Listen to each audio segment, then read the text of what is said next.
والعصر إن الإنسان لفي خسر. Au nom d'Allah, le tout miséricordieux, le très miséricordieux. Explication de la partie du verset dans laquelle Allah a dit « se sont recommandés mutuellement la vérité ». Il y a 2 points à expliquer dans cette partie du verset. Tout d'abord, quel est le sens de la recommandation mutuelle? C'est-à-dire qu'ils se sont recommandés mutuellement la vérité à travers l'enseignement, l'exhortation, le bon conseil, le fait d'ordonner le bien et d'interdire le mal. Ensuite, quel est le sens de la vérité?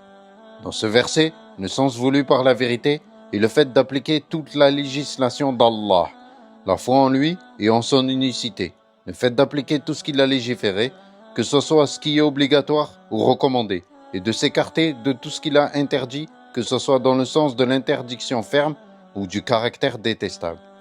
Ainsi, la recommandation mutuelle est un degré supérieur au fait d'avoir la foi et de pratiquer les bonnes actions, et la personne qui ne fait pas cela a donc perdu ce bénéfice et se trouve ainsi dans la perte. Par contre, cela n'indique pas forcément qu'elle est tombée dans le péché.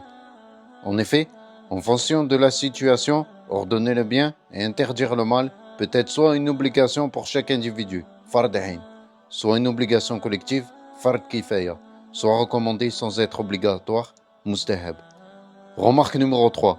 Le fait de se recommander mutuellement la vérité rentre dans la généralité des bonnes actions qui sont mentionnées juste avant.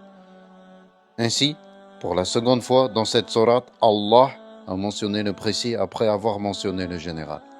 Comme cela a été expliqué précédemment, cette formulation souligne l'importance de la recommandation mutuelle de la vérité qui a donc été mentionnée 2 fois, une fois dans la généralité des bonnes actions et une seconde fois seule.